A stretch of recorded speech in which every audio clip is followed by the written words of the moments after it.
Hello, lovelies. Welcome to the Fat Joy podcast, where we talk each week about how to flourish in an anti-fat world.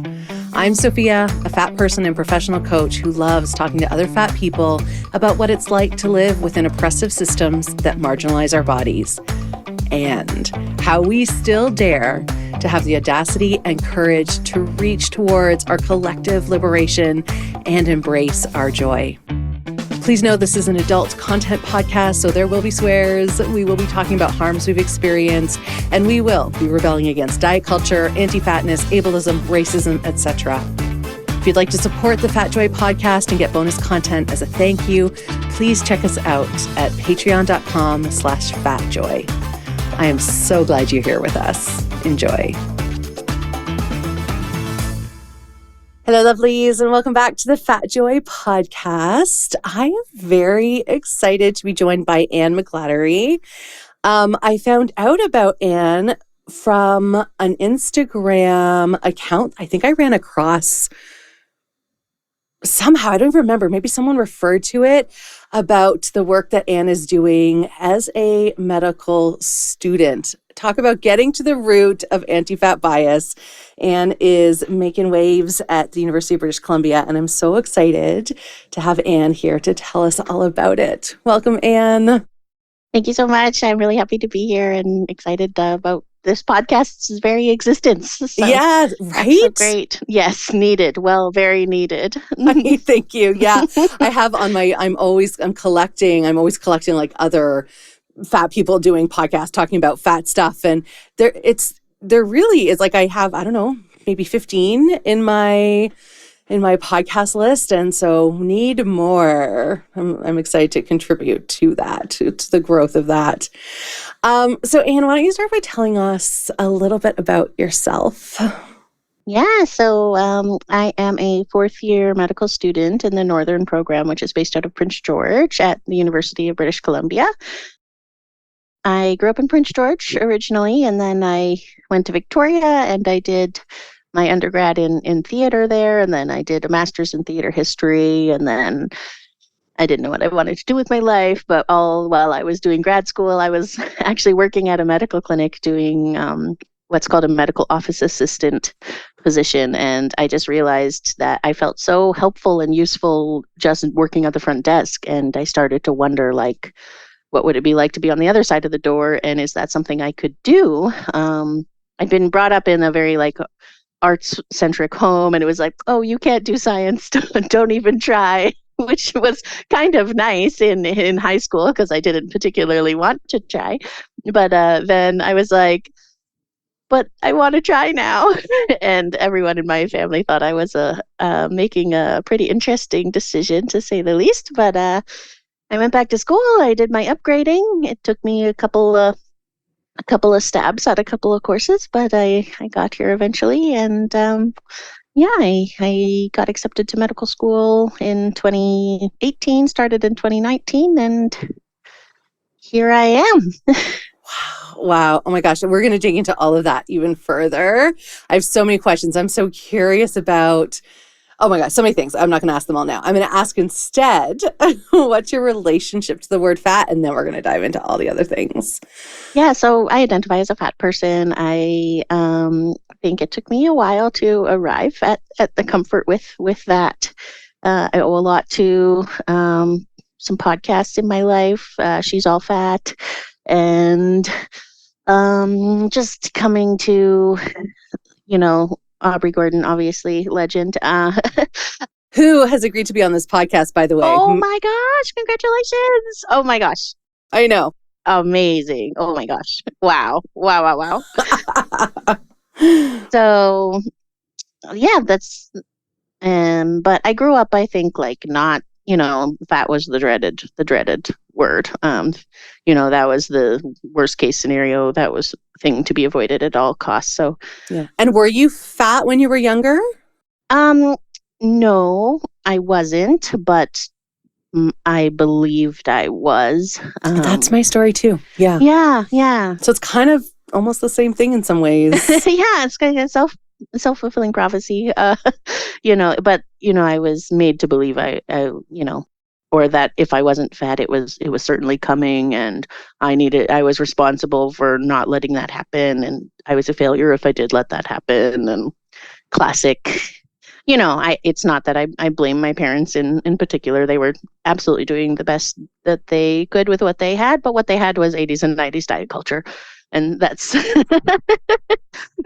and Women's World magazine, and yeah, and yo-yo dieting, and so it was difficult.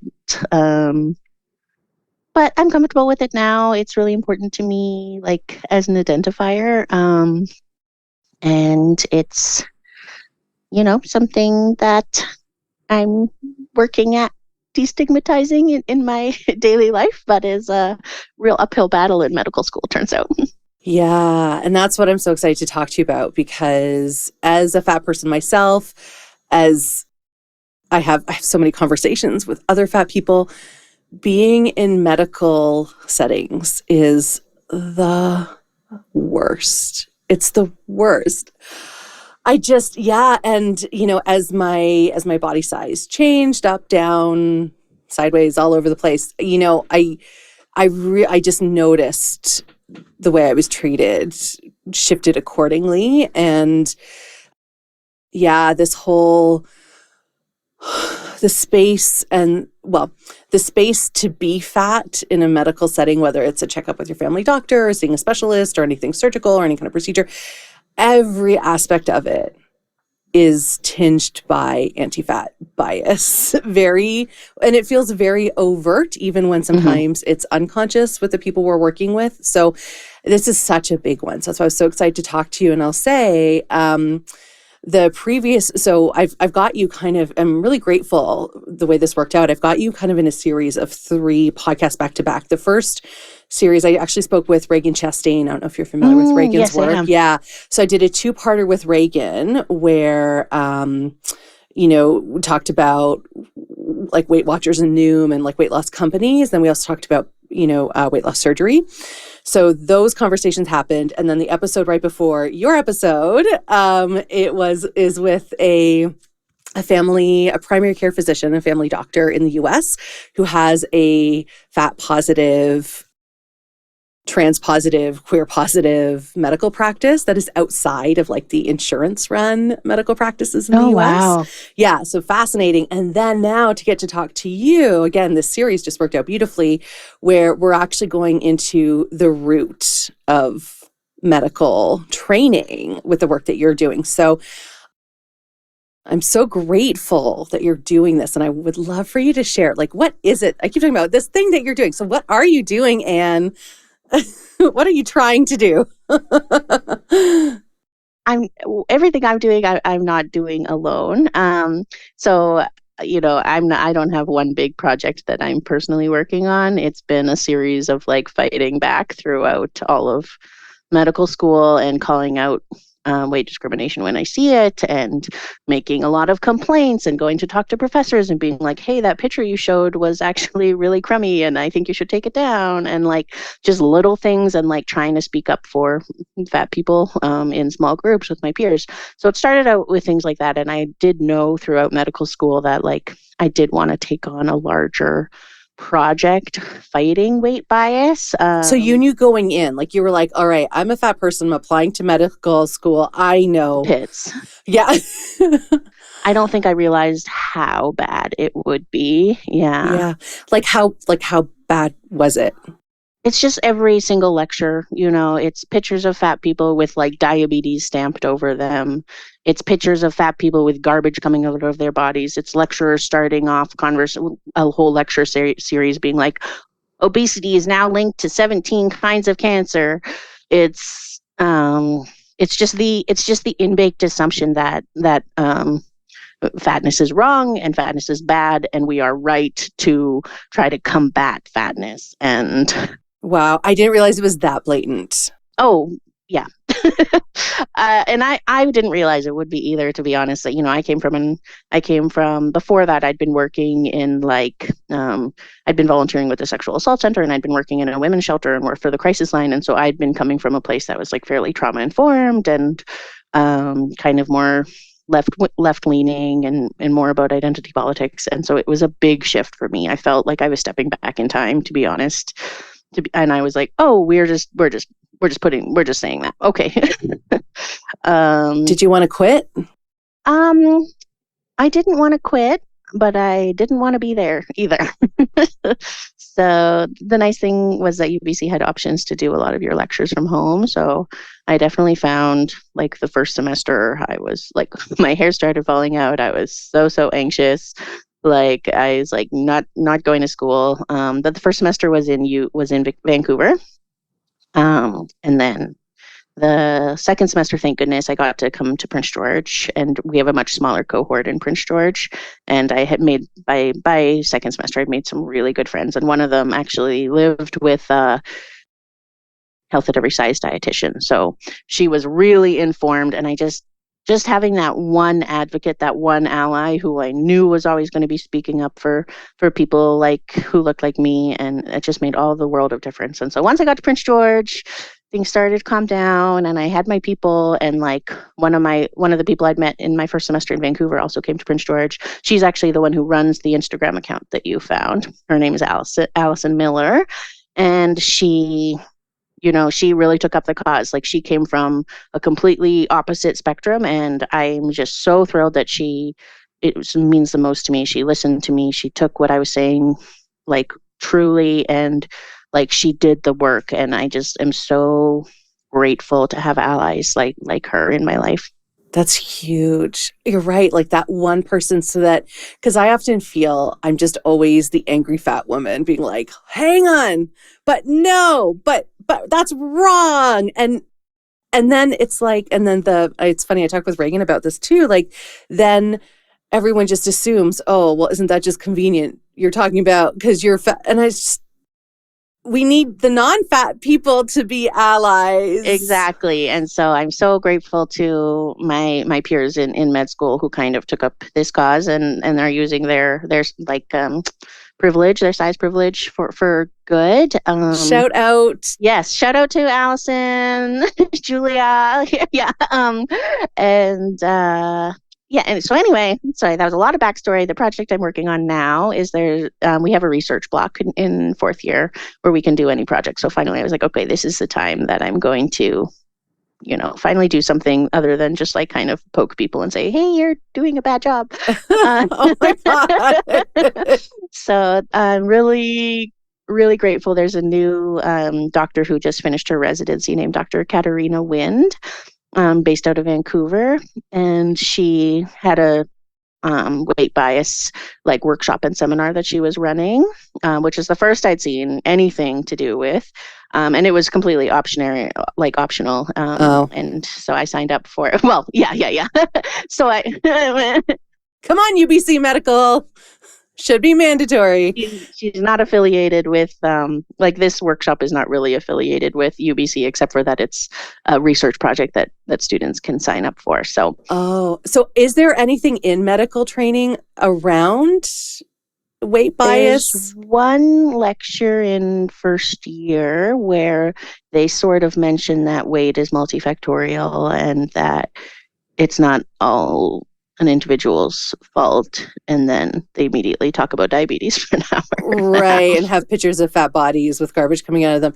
Oh, and what about, I have to ask too, because, I mean, it's pretty widely known the BMI is bullshit. Is any of that talked about in medical school? Yeah, they'll be like, what are some problems with, in like one of the small groups, they'll be like, what are some problems with the BMI? And then we'll be like, but we use it anyway. And we're not making any way to change it. At least that's honest. And the only thing they really talk about is it's developed for a population and it doesn't necessarily apply to people of other ethnicities. And then they're like, anyway, we talked about it. Okay. I mean, I have to say, thank you for these details, because it does help me have a little more patience and compassion when I interact. I can imagine just being like, oh yeah, right. They are just, these professionals I deal with are so given one perspective, and then that's reinforced by everything else, the pharmaceutical companies, the research that is completely biased. So that's helping a little bit, but it's still so bad. Yeah, and it's hard because even if somebody does try to say something like, "Oh, we should be considerate about the way we treat fat people" or whatever, your next lecturer will come in and be like,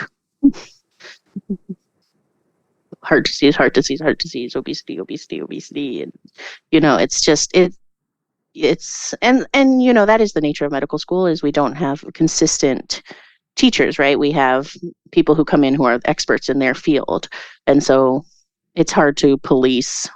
And I don't know if you should police, like, several dozen doctors on the language that they're choosing to use and the message that they're trying to put across. And some of them, they just don't even know the bias is in them, so they don't know to address it. Well, I mean, I'm curious about how things like racism and privilege and power are treated. Like, are there conversations about how to have an anti-racist practice? Like, that shouldn't be that far from. No, I actually thought they did obviously I'm a white person, so my experience in med school is different. And I understand from some of my colleagues who are of color that it's been a different experience for them. But efforts were at least made on behalf of the school that to address racism and queerness. We did have like specific lectures dedicated to those subjects, and we had like an Indigenous module that we were working through, and we had some group sessions to talk about the history of colonialism and the effects on Indigenous people in Canada. So yeah, they're definitely doing things in those realms, which I think is really, really positive. I know there's still work to be done, but they seem to take those things more seriously. Okay. All right. So definitely you've got your work cut out for you. So the Instagram account that I found, the group that is working together, remind me, what's the name of it? I think it's like, I'll be very honest, it's Allison's did all the work. I'm just friends with her. UBC med _weight inclusive care. Yeah, so that's Allison's research like her research block was kind of devoted to setting this up and just trying to get some information out there for people. My particular work is more of I'm working with 2 other students in second year, and we're doing a presentation to put on for the first and second years in Prince George about weight inclusive care, or like anti-fat bias. And we're doing that under the supervision of Dr. Wind. So yeah, I've been doing a big research project on like my little corner of the presentation is like how to make spaces physically inclusive, and like so including like waiting rooms, posters, chairs, and then also like specific exams, like taking blood pressure correctly, how to do pelvic exams on somebody whose cervix might be difficult to find. Yeah. Can you give us some details? Like, I'd love to talk about, I'm just writing a note here, procedures, because I think this would be really helpful. So how are you destigmatizing physical spaces? Like, what does that mean? What do you do differently in an exam room, for example? Yeah, absolutely. So I did like the academic research, which talked about like making sure that you have a variety of seating, like armless chairs that are broader and have a greater depth, and chairs that actually have the weight capacity to hold more than whatever average chairs hold. I think it's like 250 pounds.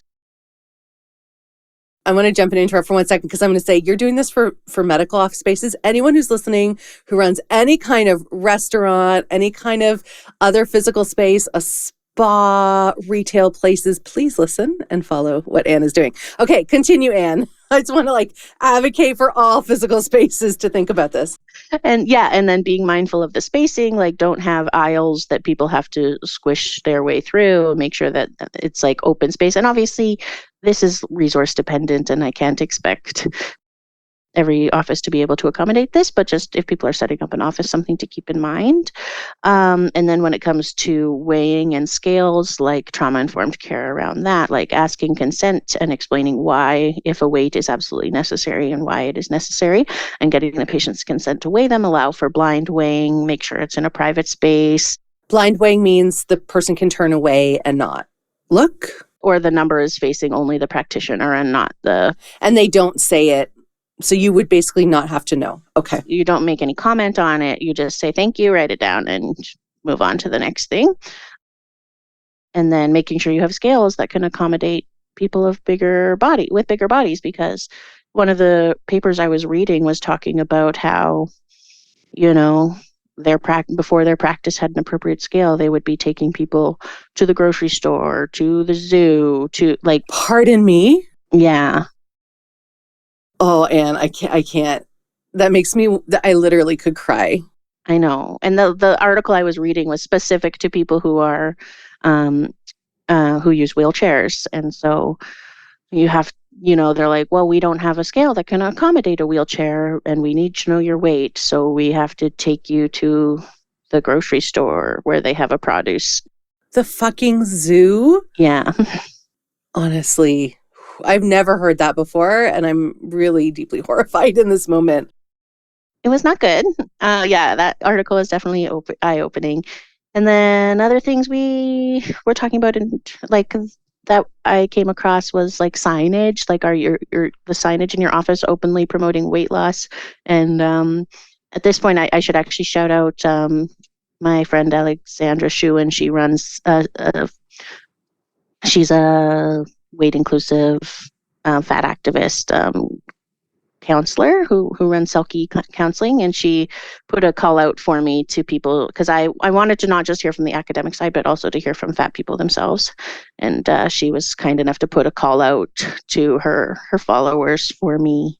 I'll link to Selkie counseling. Yeah, who gave me some feedback that, because I was like, I don't just want, like, for my official project, it's supposed to just be academic sources, but for my own personal, like the presentation I'm going to put on, I want to hear from actual fat people and what are the things that they... Yeah, I mean, patient narrative is a legit form of research, but it could only be academic for your project. For this project, like I was just doing a lit review, so I had to use academic, but I'm hoping to in the future, like I'm working with Dr. Wind, one of the projects we have for like the future is like actually talking to fat people and like having focus groups and talking about these things. Imagine that, talking to the people who know. Yeah. So I'm still in the very like preliminary stages of my research. So I was just like, what's out there already? And can I just say, and I'm curious about the fact that you did actually find research that was good. I talked with Reagan quite a bit about this too, because there's so much of the research out there is deeply, deeply biased, paid for by the Novo Nordisks of the world. Like, so how did you go about wading through? How did you find even? Like a lot of it is still very deeply biased, but they also sort of make suggestions about how to be accommodating in physical space. And then I did find a couple of articles that were like not related to healthcare that were unbiased or not, or who were written by fat people. Like there was a thesis project and another one talking about like chairs in public spaces, like library chairs. And I decided to keep those in my lit review because I knew that they were like first person narratives, whereas the other articles were mostly like practitioners talking about obese body, quote unquote obese, sorry, to be clear. I'm using air quotes anytime I say that. Oh my God, you must hear that word so much. Every single day. Yeah, it's the pits. So, at first I typed in like health at every size, like office, and then I was like, oh, the keyword I have to use for this kind of research right now is obesity. So did you find that when you were doing the research, were you diving into some of the fat studies work that is being done by academics? Did it kind of cross into that? I did. Well, I found one that I don't think I ended up using for my actual project, but it was about kind of fat community online and how I think it was specifically women, fat women, were finding community online to learn how to best advocate for themselves in healthcare spaces. Yes. Oh, yeah, there's lots of that. Yeah, and it was kind of an article that was qualitative and was interviewing some people who had found this kind of community and what they had gained from being part of that community. And it was actually a really touching article. And I was like, not quite what's going to fit for my lit review, but I'm glad I read it. Yeah. Are you part of any of those? Like, I'm part of like a ton of Facebook groups that are all about like fat chat, and I'm part of some medical ones. And yeah, 'cause I find I learn way more, and I put out questions and get really good answers. Good answers. Exactly. I know. I'm a bit of a leech, and I just kind of like hang out on the outskirts and be like, if I need help, I ask my friend Alexandra. I'm just like, hey, can you help me? Because she did her whole master's in counseling. She also focused on weight bias. So I definitely owe all of what I know to people who have been working before me. Yeah, that's so great to have that community. I think it's such an essential part of, I mean, I imagine for many marginalized bodied people, but certainly I have found that community piece of knowing that I'm not alone has been so important. Yeah. Yeah, I've been really lucky to have fat friends in my life who, when med school was making me absolutely upset, to have fat people who I can go back and be like, have I been gaslighting myself? Is it actually really bad to be fat? To have them be like, no. Oh, I'm so glad you had that. I can't believe your hair was falling out. Like, that's a really good indicator of what's happening. Oh my God, Anne. I was like, oh, this is new. And you're in your fourth year? Yeah, that's right. So I'll be finishing up pretty soon here. Yeah. So what have been, as you have been advocating and being the person who speaks out and inspiring other people to speak out, you know, to be allies, what are the risks that you've had to take? Like, what challenges have you had to face? I can just, like, were you worried about lower grades, backlash? Like, it's a real power dynamic that happens in academia. You know, the professor has all the power. You're a student. Why would you deign to know more than them? Like, I'm so curious about that, like that tension and then still using your voice. I think definitely I found it easier to come forward when we were doing the non-clinical stuff. So when it was lectures and when I had specific evidence of stuff, I'd be like, there's a complaint process I can follow. I can speak to student affairs. There's somebody I can approach and say, hey, this is discriminatory. You need to take this video down. You need to not include this slide in your lectures. You need to, And did it happen? They said that they would take it down for the year after our year. So, well, okay. We've all watched it by now. And there was no like, oh, by the way, people, that video was discriminatory. Please strike it from your brain record. No, of course not. Yeah, they're like, well, we won't do anything this year, but we'll take it down next year. And that was only after I not only came forward, but I encouraged all of my allies to also come forward, so that there would be multiple complaints about this one slide, so that they would. Well, can I ask what the slide was? Oh, it was a slide with like 4 large-bodied people, and it said like hypertension on one of them, diabetes. Like, what assholes! All that stuff happens to thin people too. Like, come fucking on.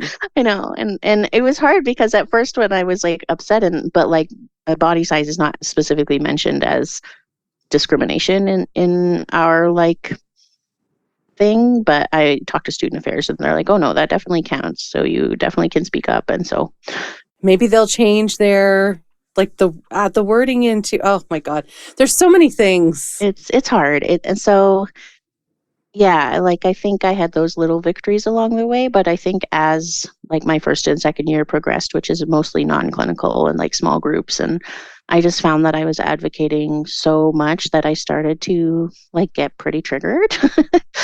And I started to like, anytime I wanted to bring it up or anytime I felt anybody was being unjust, I would get like very tearful, which made me really embarrassed. And so then I was like, oh, great, this is making it worse because now I look like a quote unquote hysterical fat person,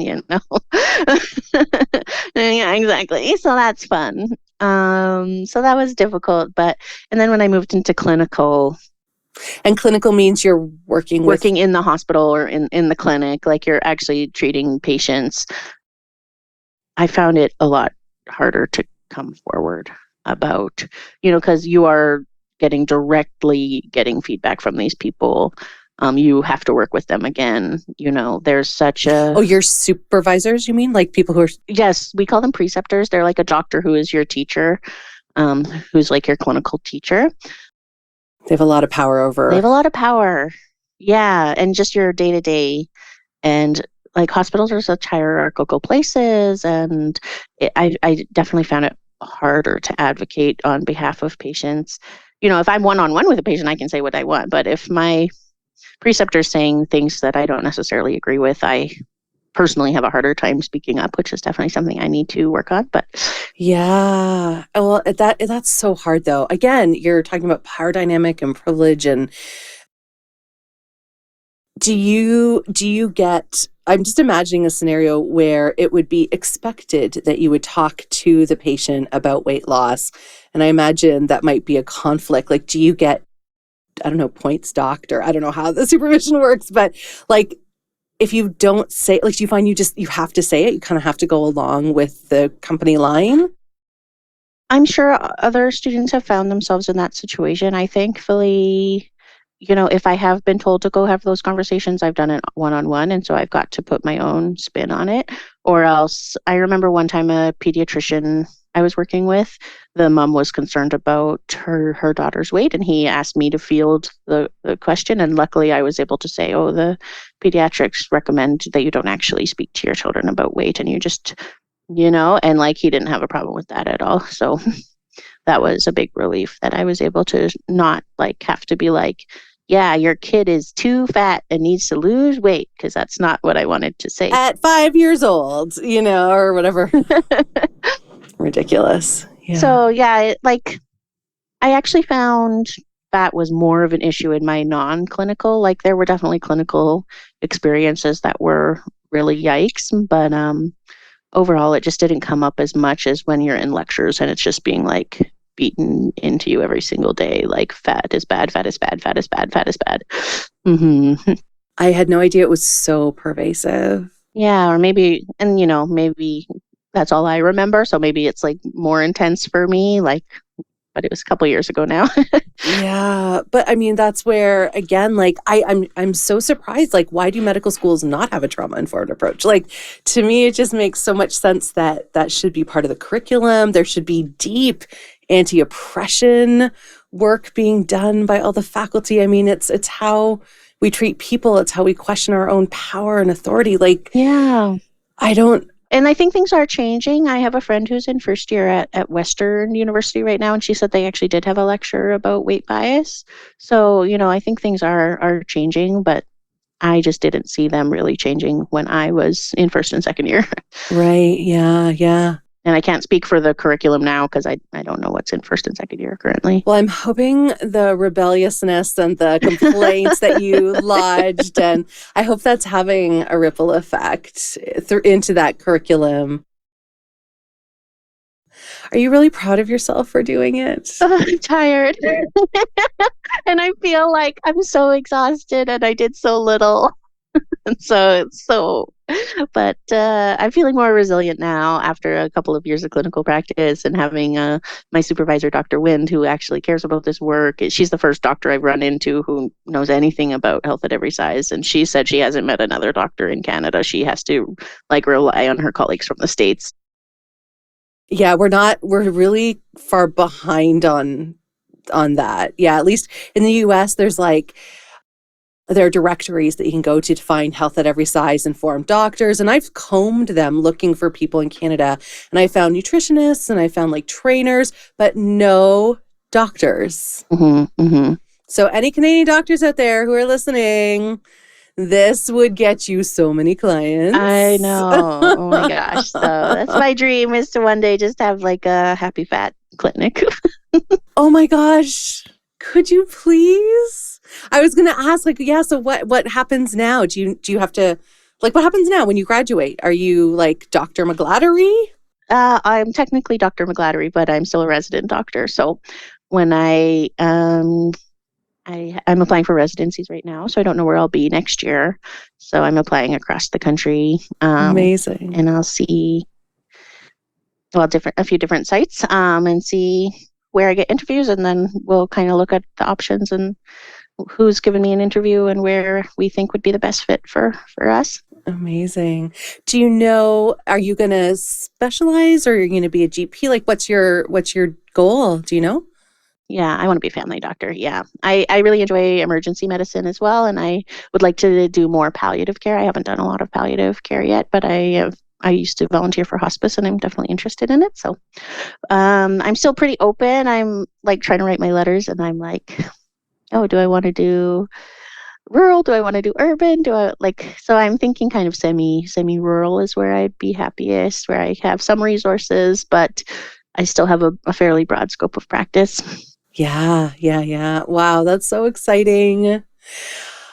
One of the things I would love to know, and this might just be the coach in me, but I also think it's just so interesting to think about, which is what resources within yourself did you have to develop? Did you have to enhance? Did you have to pull on, like, to be able to get through the last 4 years, to be able to be that squeaky wheel? Oh, I don't know. Sometimes I look back and I was just like blind panic. I don't know. Is that a quality? Yeah. Blind panic. I really came to value my support network, and having fat community was absolutely essential, or community who have a understanding of fat politics, or who are willing to learn. That's the key, right? Can you tell pretty quickly if someone's... Yeah, I'm just really lucky. I made such a good group of friends in Prince George, and even people who hadn't come from that space before, the friends I made were willing to listen to me and, like me as a person, and not take one look at my body and be like, oh, well, you don't belong in med school. You know, You're obviously XYZ stereotype. there's not a lot of fat people in med school, turns out. Yeah. So I definitely didn't have any like fat colleagues in school. So I'm lucky I had those people outside.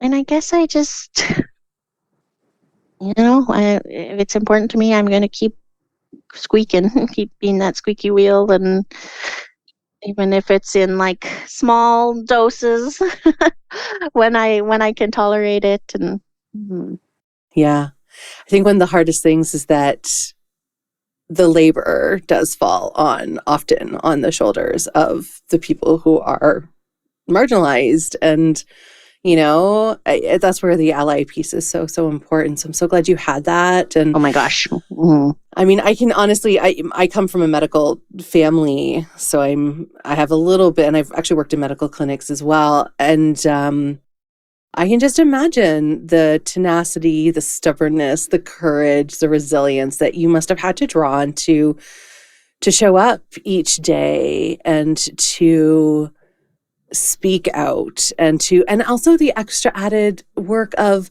like researching the policies. Is there a clause for size? Like going through all the bureaucracy as well, reading all the fine print, like where can I hang this complaint on? And that's a lot of work, and I'm exhausted just thinking about it. It felt like such a big emotional toll for such a little result, but I guess it's better than nothing. And I feel like in my small groups, it was funny though, in my small groups, I would be speaking up and being like, hey, maybe don't just tell somebody, well, go to the gym, you'll, and then one day, one of my well-meaning, much younger colleagues reached out and was like, I have some experience with weight loss if you want to talk. And I'm like, oh, you missed the point entirely.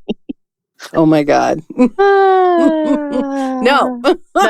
I'm sorry you got the freshman 15 and then magically burned it off because you're a professional athlete. I don't know what to tell you. Like, good job. Oh my goodness. Wow. So these little changes have happened. You're going to bring them into your practice. I'm so excited that you're going to be out practicing in the world. Yeah, And oh yeah, my I am gosh. too. I'm looking forward to like the next 2 years. I'll be residents. I'll be working under other doctors, but eventually I'm really hoping to have my own space because I've got a lot of ideas for what I want to put into place. Yay. Oh my gosh. How do you feel about your decision now to go to med school? I'm glad I did it. Yeah, every day that I work with patients, I come home and I'm like, yep, made the right decision. Happy to be here. Just have a lot to learn. Feel like I never am keeping up. It's just a massive amount of information. Feel like, oh gosh, I'll never know everything.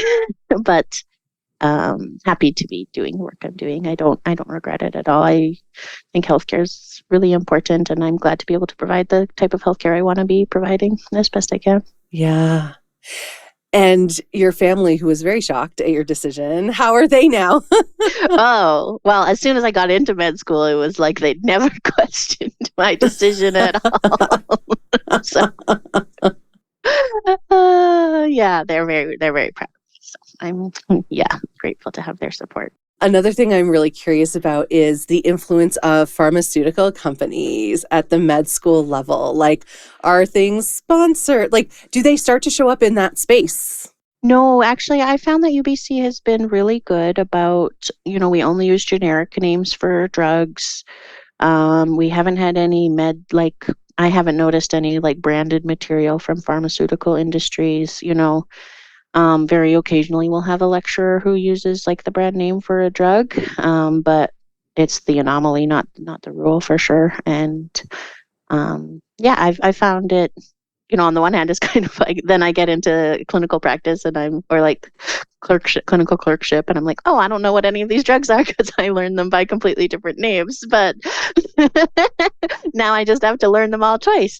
But no, I haven't really felt, and lecturers are required to announce any conflicts of interest they have when they're giving presentations. And I do find it's fairly like evident, like not fairly, it is evidence based usually when they provide the different trials that they're using to base this off, like their decisions off of. Mm-hmm. Oh, that's good. Yeah, yeah. One of the things that I know is so deeply biased in the research, though, is that research around kind of weight loss drugs or weight loss surgeries is that usually they stop measuring like maybe a year, right? So there's no like long-term studies. Did you come across that? Is that showing up at all?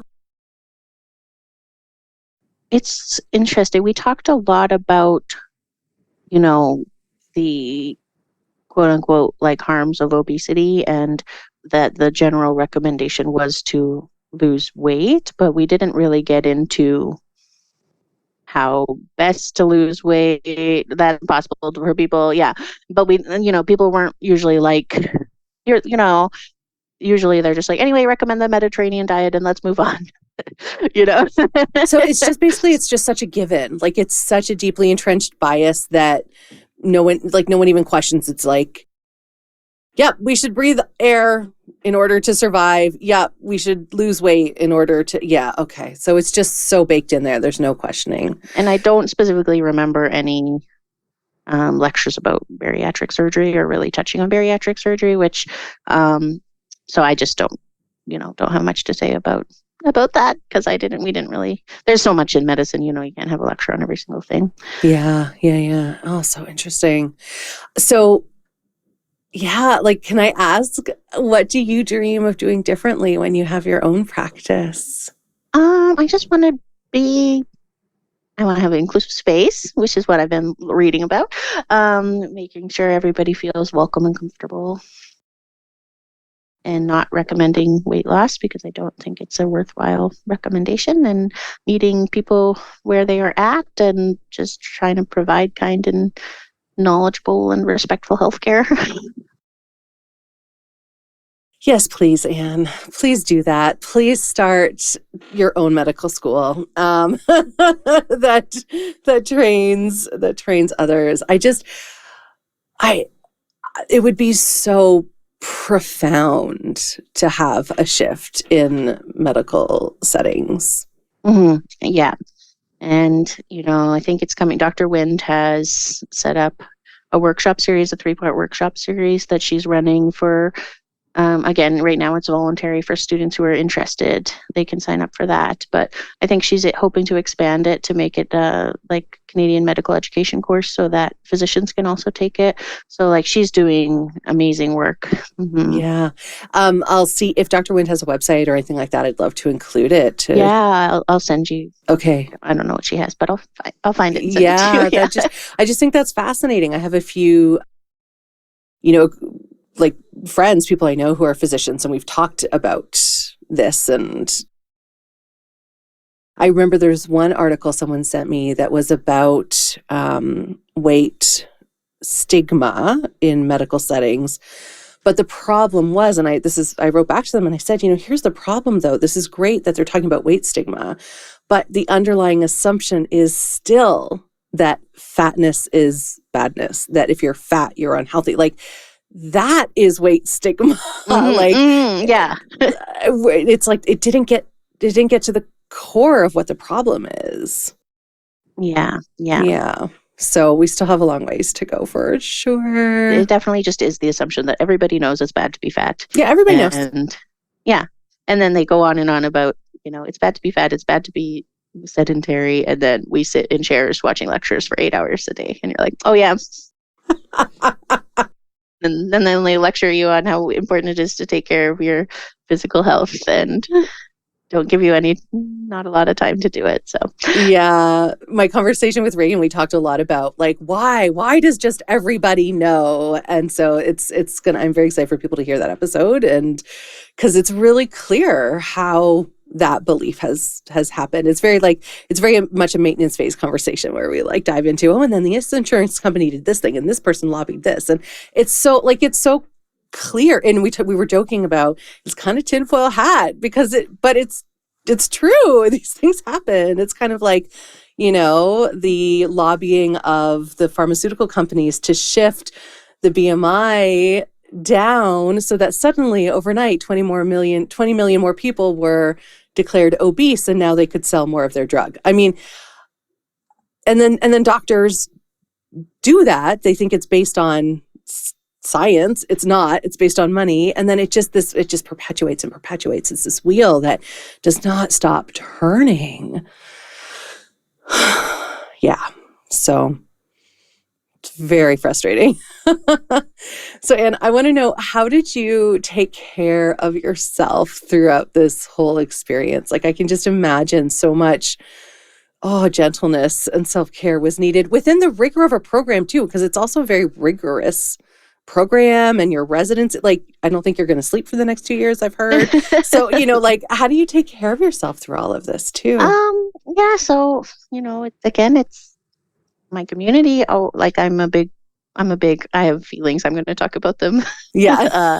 So just having people to go to and to talk to, and having a therapist who I can go to and talk to. And then somebody put me in touch with another medical student in Saskatchewan who was like very health at every size informed. And so she was a really good ally for me in my first couple of years, as just someone I could message and be like, this is really hard. And she would be like, and she was actually going through, she wasn't a fat person, but she was experiencing medical school as well. And she knew what a lot of the content would have been the same or similar. So that was helpful. And just making time for things that were not medicine, lots of walks in nature, lots of looking at trees and mushrooms. And Are you a forager? Do you? I take pictures of mushrooms because I like them, but I don't know what's good and what's not, so I don't want to risk it. Yeah, but I'm lucky in Prince George. There's a lot of really beautiful places to walk, and there's places to cross country ski that are really close to town, and you just go out for a nice little time in the woods and with friends. It's hard to beat. Yeah. Nice. Oh, so good. Well, and I feel like that's leading perfectly into what is my final question on the podcast, which is always, so joy. How do you stay connected to joy? How do you remember to turn towards and choose joy? Well, I think I'm a bit of a happy-go-lucky person. I find it very easy to tap into joy even when I'm like stressed out of my mind. Um, I guess I'm like one of those kind of childish people who like every time I see a dog, I feel happy. Every time I see an animal, I feel happy. Every time I see a mushroom or a sunrise, like I'm very easy to please. So that I float in water and I'm happy. Yeah, so I think I think one of my strengths is definitely being able to indulge in simple pleasures. That's such a gift. Such a gift, Anne. Yeah. Yeah. My partner and I joke that we have like the grumpy sunshine dynamic because he's a bit of a curmudgeon. Oh my gosh, totally mine too. I'm like, how do we work? I'm like, yes, sunshine, roses. And he's like, the world. I'm like, Everything's the pit. right? Yeah. That's so funny. But he finds it endearing that I find it the whole world endearing. So it works. I love that. It's funny. I go back and forth. I talk to someone like you and I'm like, the world is amazing. I have so much hope. And then I like look at the news. I'm like, everything sucks. I hate everyone. So I do go back and forth, but generally I'm very similar to you in that, like, yeah, I'm usually pretty joyful and I love that idea. I love that you named it. I hadn't thought about it in this way before, but again, the pleasure in small things. Like I could just sit and look out a window and watch the snowflakes come down and be like, this is a miracle. I know, like it's so beautiful. I know. Like we just went to Niagara Falls this past weekend, and just like I could just stand and look at these waterfalls for the rest of my life. Like I went to a farm sanctuary last weekend for a couple of days. I like to take a couple of days solo every like 6 to 8 weeks if I can.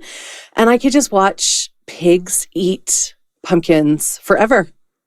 They had all these pumpkins that were like left over from Halloween. Actually, they're eating them. And they were just big pigs and little potbelly pigs. And they were all just like munching pumpkin. And I was like, I'm just going to stand here for an hour. Right? So good. So fulfilling. And then the turkey was eyeing me up and I had to go because apparently my red boots were activating for the turkey. Oh, yes. He was giving me some side eye. We came out into our parking lot yesterday and there's all these little turkey footprints in the snow and like all along my partner's car. And we were like, what the heck? Like just so many little footprints. And then his neighbor came out and said, oh yeah, I had to scare the turkey off because it was attacking its reflection in the side of your car. My gosh. Did it do any damage? Turkeys are big. I had no idea they were that big. When I was really close to it, I thought, oh, these claws and this beak like could have done some damage. Yeah, no, it didn't look like it did any damage, thankfully, but it is a turkey that just kind of generally lives in the backyard here. So that's so cool. It still could happen. Well, I hope not. Oh, Anne, it has been such a pleasure to talk to you. I'm just so in awe of the work that you're doing. Thank you. Thank you for being an advocate. I will speak on behalf of all fat people. Thank you. I will take that. Yeah, it's just so good to have tendrils of hope for us. Well, thank you so much for having me and for the work that you're doing. Yeah. Thank you. Before we go, I'd like to read a poem because poetry can reach our hearts in a different way. Poems can have us feel in a different way. And that's what this podcast is all about, expanding our hearts, deepening our empathy, and inviting in joy. So each week, you get a new poem.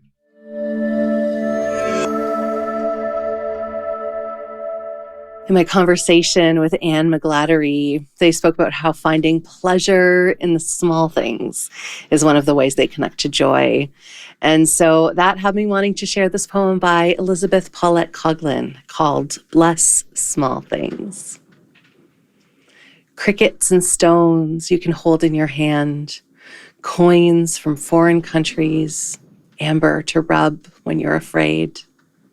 Bless small things, the child you once were, the child within you now. Bless the color blue, the holy sting of salt. Thank you for joining me today. My hope is that you're feeling a little less alone and a little more seen. So until the next episode, you can find me on Instagram at fatjoy.life, on YouTube at youtube.com/@fatjoy, and on Patreon at patreon.com/fatjoy. Please do check out the show notes for how you can connect with my amazing guest and for the links to the poem. All right, lovely. I am sending you off with my best wishes for an abundantly Fat Joy day, and I look forward to talking to you again soon. Bye-bye.